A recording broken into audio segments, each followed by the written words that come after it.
नमस्कार मेरे नौजवान साथियों, कैसे हैं आप सब। आशा करता हूँ आप सभी स्वस्थ और प्रसन्न होंगे तथा लगातार सीख रहे होंगे। मैं Prem, assistant professor PSMPG college geography department Kannauj, आपका स्वागत करता हूँ अपने YouTube channel @learn geography with Prem में। दोस्तों, मानव भूगोल का जो हम वैकल्पिक क्वेश्चनों के बारे में चर्चा कर रहे हैं, पिछले वीडियो में हमने पार्ट 1 की बात की थी। ठीक है दोस्तों, आज हम इसी सीरीज को आगे बढ़ाते हुए जो हमने पिछले वीडियो में 20 क्वेश्चनों पर चर्चा की थी, उसी को आगे बढ़ाते हुए आज हम और कुछ प्रश्नों पर चर्चा करेंगे जो कि मानव भूगोल के वैकल्पिक प्रश्नों से संबंधित हैं। ठीक है दोस्तों, तो चलिए शुरू करते हैं आज का लेक्चर।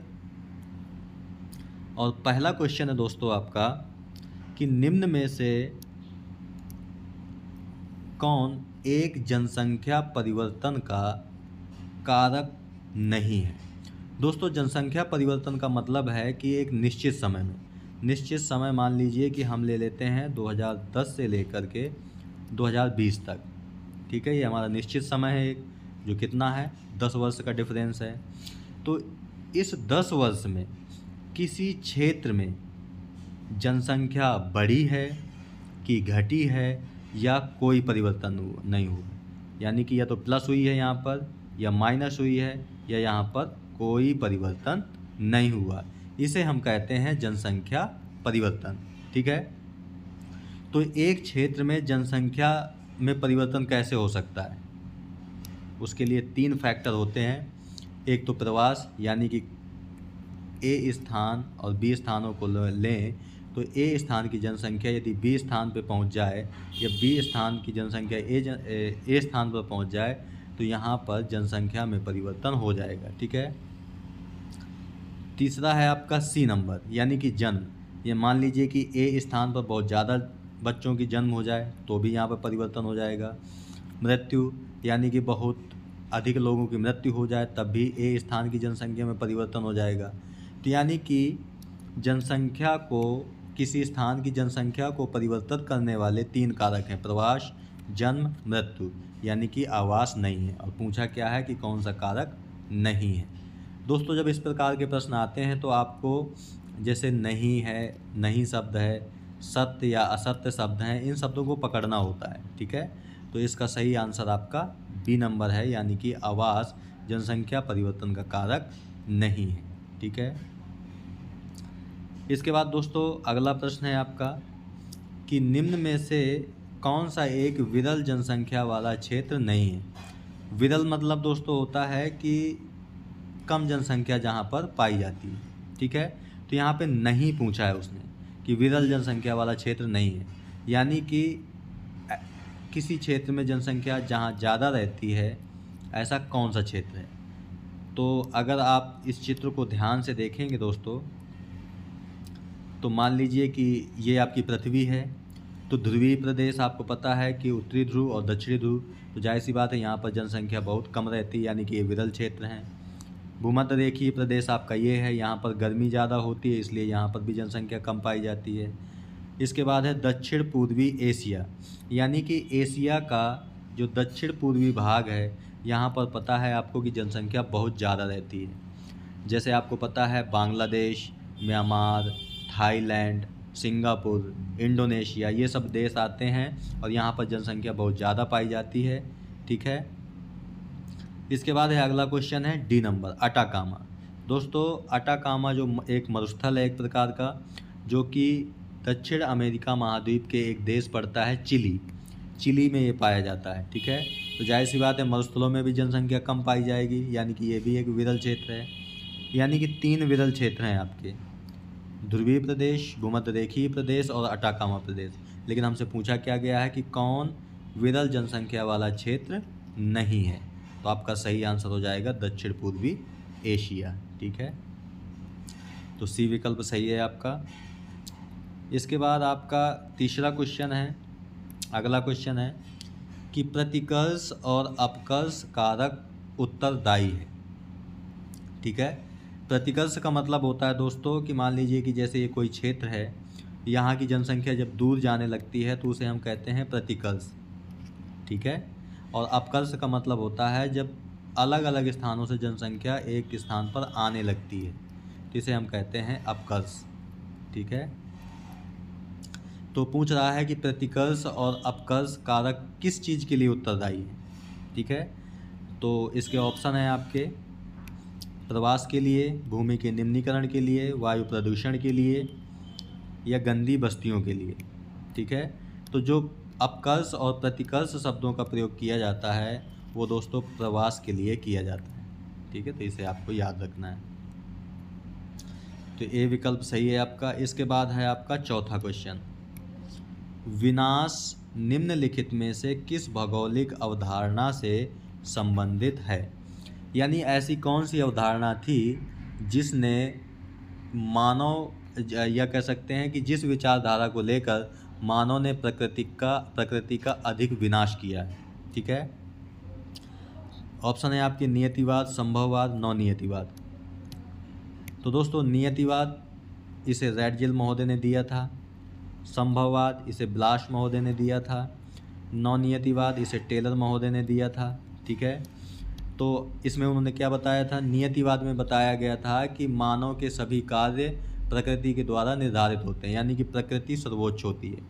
संभववाद में बताया गया था कि कहा गया था कि मनुष्य प्रकृति का दास नहीं है, यानी कि मानव अपने बुद्धि और विवेक से परिवर्तन कर सकता है।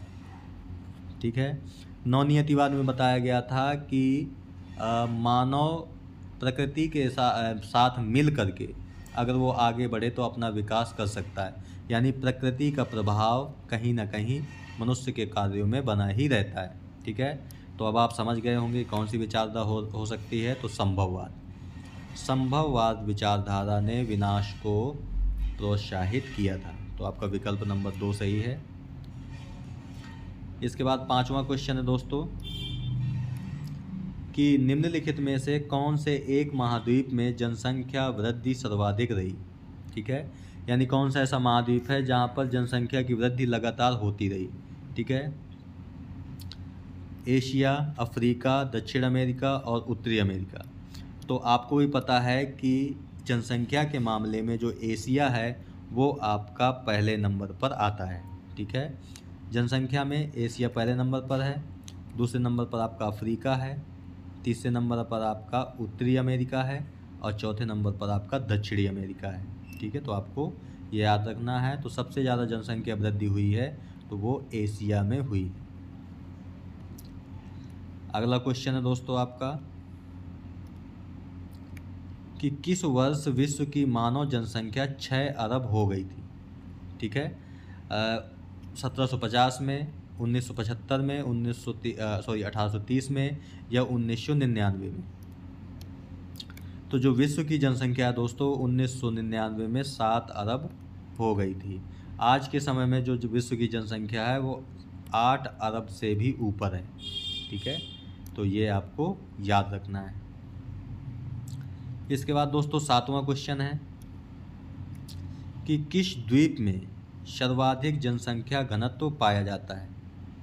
ठीक है, उस द्वीप का नाम बताना। द्वीप आपको पता होगा कि दोस्तों एक छोटा स्थलखंड जो चारों ओर जल से घिरा होता है उसे हम क्या कहते हैं, द्वीप कहते हैं। तो इनमें से कौन सा ऐसा द्वीप है जो सबसे ज़्यादा अधिक जनसंख्या घनत्व रखता है। और जनसंख्या घनत्व का मतलब दोस्तों क्या होता है, 1 वर्ग किलोमीटर में रहने वाले लोगों की संख्या। ठीक है, मान लीजिए 1 किलोमीटर ये है तो 1 वर्ग किलोमीटर हो गया, तो 1 वर्ग किलोमीटर में कितने लोग रहते हैं, इसे हम जनसंख्या घनत्व कहते हैं। तो इसका दोस्तों जो सबसे ज़्यादा जो जनसंख्या घनत्व पाया जाता है वह जावा द्वीप पर पाया जाता है। और जावा जो है दोस्तों वो इंडोनेशिया देश का भाग है। ठीक है, यानी कि जावा द्वीप इंडोनेशिया में है और जावा में ही सर्वाधिक जनसंख्या घनत्व भी पाया जाता है। इसके बाद दोस्तों अगला प्रश्न है आपका कि सर्वाधिक सड़क घनत्व और सबसे अधिक वाहनों की संख्या निम्नलिखित में से किस महादेश का मतलब होता है दोस्तों महाद्वीप। ठीक है, तो कौन सा ऐसा महाद्वीप है जहाँ पर सड़कें भी बहुत ज़्यादा हैं और वाहन भी यानी कि साधन भी बहुत ज़्यादा हैं। तो आपको पता होगा कि दोस्तों कि जो उत्तरी अमेरिका महाद्वीप है यहाँ पर सड़कों का घनत्व भी बहुत ज़्यादा है और वाहनों की संख्या भी बहुत ज़्यादा है। ठीक है, तो पहला विकल्प आपका सही है इसका। इसके बाद अगला है दोस्तों क्वेश्चन कि जनसंख्या वितरण को प्रभावित करने वाले कारकों में सबसे महत्वपूर्ण कारक कौन सा है। जनसंख्या वितरण में, जनसंख्या वितरण का मतलब दोस्तों क्या है कि मान लीजिए कोई क्षेत्र है, ठीक है, तो कहाँ पर जनसंख्या घनत्व बहुत ज़्यादा है, कहाँ पर मीडियम प्रकार का है और कहाँ पर जनसंख्या घनत्व बहुत विरल है। ठीक है, तो अब आपको बताना है कि जनसंख्या वितरण को प्रभावित करने वाला कारक कौन सा है, प्रमुख है, स्थलाकृति, मिट्टी, खनिज या जलवायु। ठीक है, तो इन सब में दोस्तों जलवायु ही ऐसा एक फैक्टर है जो सबसे अधिक प्रभावित करता है किसी क्षेत्र की जनसंख्या के रहने को। ठीक है, तो इसे आपको याद रखना है कि इस जलवायु महत्वपूर्ण कारक है। इसके बाद दोस्तों अगला क्वेश्चन है डी 10 नंबर कि निम्नलिखित में से किस देश का लिंग अनुपात विश्व में सर्वाधिक है। ठीक है, लिंग अनुपात का मतलब दोस्तों होता है कि 1000 पुरुषों में यानी कि 1000 मेल में फीमेल की संख्या कितनी है, यानी कि महिलाओं की संख्या कितनी है, इसे हम कहते हैं जनसंख्या घनत्व। ठीक है, जनसंख्या घनत्व। दोस्तों एक चीज़ और याद रखनी है कि जिन देशों में पुरुषों को ज़्यादा महत्व दिया जाता है उनमें पुरुषों के मुकाबले महिलाओं की जनसंख्या देखी जाती है, लेकिन जहाँ पर महिलाओं को ज़्यादा महत्व दिया जाता है वहाँ पर महिलाओं के मुकाबले पुरुषों को देखा जाता है। ठीक है, तो ज़्यादातर सेंस में पुरुषों की बात की जाती है, तो कौन सा ऐसा देश है जहाँ पर पुरुषों के मुकाबले फीमेल यानी कि महिलाएं अधिक हैं। ठीक है, फ्रांस, संयुक्त अरब अमीरात, जापान या लैटविया। तो दोस्तों इसका सही आंसर है आपका दोस्तों लैटविया। ठीक है, तो इसे आपको याद रखना है। और दोस्तों आपको याद रखना है कि लैटविया में महिलाओं के आधार पर पुरुषों को देखा जाता है। तो यहाँ का जो लिंग अनुपात है दोस्तों लैटविया का वो है 1000 पुरुषों में 1000 महिलाओं में 852 पुरुष हैं। ठीक है, यानी कि यहाँ पर महिलाओं की जनसंख्या ज़्यादा है। ठीक है, आगे देखते हैं दोस्तों। अगला प्रश्न है आपका कि भारत की आबादी विश्व की आबादी का कितना प्रतिशत है, यानी कि जो भारत की जनसंख्या है वो विश्व की जनसंख्या का कितना प्रतिशत है। 15.5, 16.5, 17.5 या 18.5। तो दोस्तों जो भारत है वो विश्व की जनसंख्या का 17.5% भाग रखता है, यानी कि 17.5% जनसंख्या भारत में रहती है अगर विश्व के संदर्भ में हम बात करें तो। ठीक है, और अगर हम धरातल की बात करें कि पूरे विश्व के धरातल का भारत में कितना है तो 10.42% है। ठीक है, और जनसंख्या कितनी है हमारे पास, लगभग 18% यानी 17.5%। ठीक है, तो सी विकल्प आपका सही है। अगले प्रश्न पर चलते हैं दोस्तों। जननांकिकीय संक्रमण सिद्धांत, ठीक है, यानी कि पॉपुलेशन ट्रांजिशन थ्योरी किसने दी थी। तो ये दी थी आपके नोटिस्टीन महोदय ने। ठीक है, नोटिस्टीन महोदय ने यह थ्योरी दी थी जननांकीय संक्रमण सिद्धांत। और दोस्तों जननांकीय संक्रमण सिद्धांत यह बताता है कि जैसे जैसे कोई समाज अशिक्षित, ग्रामीण और खेतिहर अवस्था से ऊपर उठकर शिक्षित, नगरीय और औद्योगिक बनता है वैसी वैसी जनसंख्या की विशेषताएं परिवर्तित होती जाती हैं।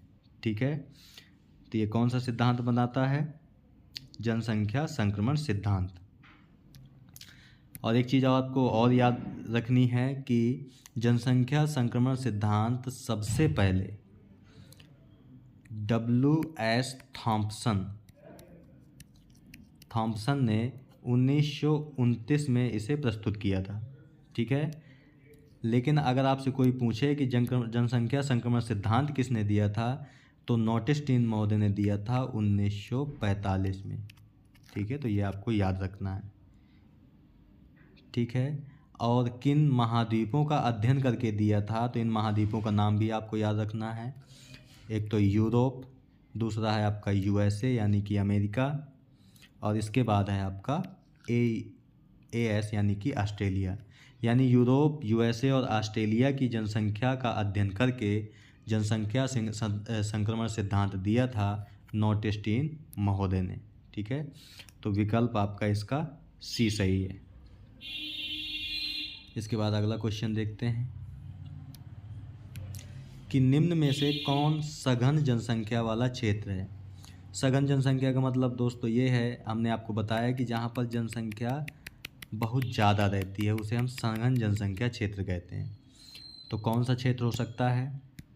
भूमध्य रेखीय क्षेत्र, ये तो नहीं हो सकता, ये पहले भी बताया गया क्वेश्चन। ध्रुवीय प्रदेश, ये भी नहीं हो सकता। मरुस्थलीय क्षेत्र, ये भी नहीं हो सकता। इसका मतलब जो अगला क्वेश्चन है आंसर है आपका वो हो सकता है दक्षिण पूर्वी एशिया। ठीक है, दक्षिण पूर्वी एशिया सघन जनसंख्या वाला क्षेत्र है, यानी कि यहाँ पर बहुत अधिक जनसंख्या पाई जाती है। ठीक है, अगला क्वेश्चन है दोस्तों आपका कि निम्न आयु समूह में जनसंख्या का आकार उन देशों में बड़ा होता है जहाँ पर, ठीक है, यानी कि ऐसे जनसंख्या का आकार कहाँ पर बहुत ज़्यादा होता है, या तो उच्च जन्म दर हो, जन्म दर निम्न हो, मृत्यु दर उच्च हो या मृत्यु दर निम्न हो। ठीक है दोस्तों, अगर जन्म दर ऊंची होगी तो कहने का मतलब ये है कि बच्चे ज़्यादा पैदा हो रहे हैं। ठीक है, जन्म दर निम्न होगी यानी कि बच्चे कम पैदा हो रहे हैं। मृत्यु दर उच्च होगी यानी कि लोग ज़्यादा मर रहे हैं। ठीक है, और मृत्यु दर निम्न का मतलब है कि लोग कम मर रहे हैं।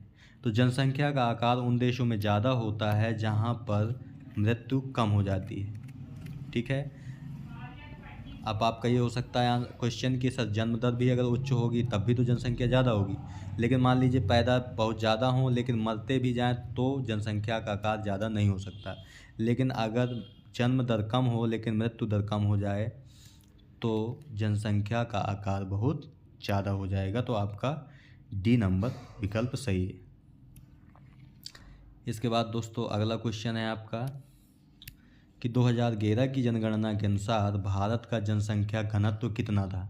ठीक है, तो जो 2011 में जनसंख्या घनत्व था वो दोस्तों था 382 व्यक्ति, यानी 382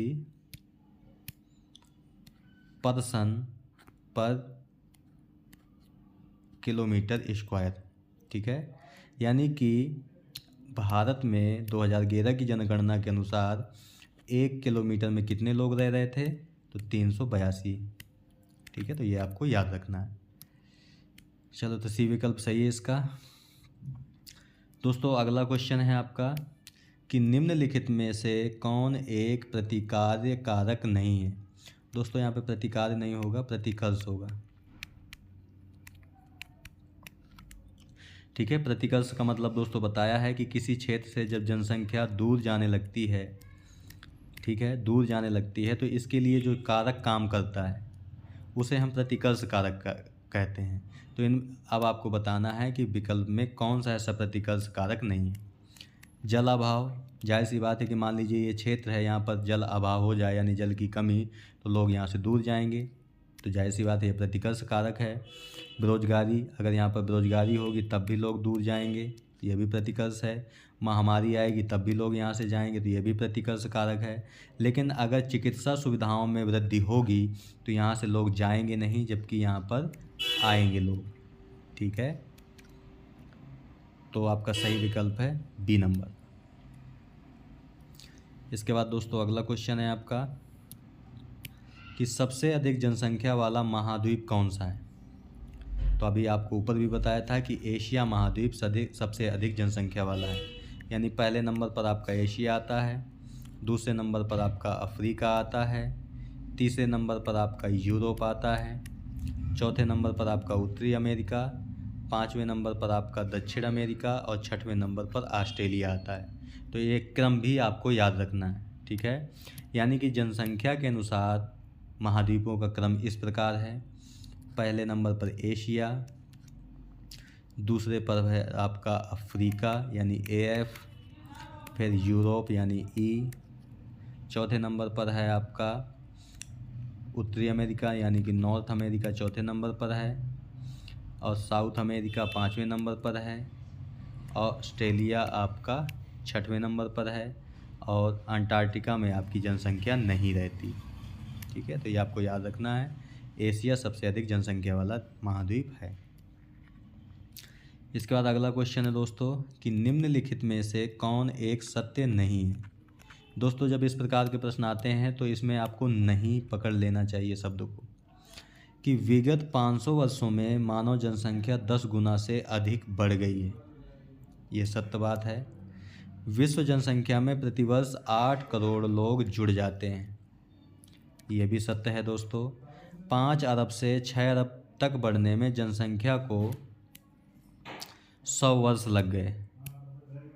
ऐसा नहीं है दोस्तों, 100 वर्षों का समय नहीं लगा था 5 अरब से 6 अरब जनसंख्या होने में। तो ये आपका गलत है, यानी कि सही आंसर आपका यही है। अगला है जननांकीय संक्रमण की प्रथम अवस्था। जनसंख्या वृद्धि उच्च होती है, यानी जननांकीय संक्रमण की जिसे नोटिस-टीन महोदय ने 1945 में दिया था, उसमें 3 अवस्थाएं बताई गई थी। तो प्रथम अवस्था में जनसंख्या वृद्धि उच्च होती है, ये भी सही है आपका। तो विकल्प आपका सी सही है। ठीक है, इसके बाद दोस्तों अगला प्रश्न है आपका कि विश्व के किस महाद्वीप में 90% से अधिक आबादी नगरीय है। यानी कि महाद्वीप एक ऐसा महाद्वीप है जहाँ पर 90% लोग नगरों में रहते हैं। यानी कि अगर 100 लोगों की बात करें तो 100 में से 90 लोग नगर में रहते हैं और 10 लोग गांव में रहते हैं। तो ऐसा कौन सा महाद्वीप हो सकता है? तो अफ्रीका तो नहीं हो सकता, एशिया भी नहीं हो सकता, यूरोप भी नहीं हो सकता। उत्तरी अमेरिका ऐसा महाद्वीप है जहाँ पर 90% से अधिक लोग नगरों में रहते हैं। ठीक है, तो ए विकल्प आपका सही है। इसके बाद अगला है कि भारत में 1 हेक्टेयर कृषि भूमि पर कितने व्यक्ति आश्रित हैं। यानी कि 1 हेक्टेयर भूमि पर कितने लोग रहते हैं, 5, 15, 12 या 0.4। तो दोस्तों आपका 5 लोग हैं वो प्रति हेक्टेयर भूमि पर रहते हैं भारत में। तो विकल्प आपका ए सही है।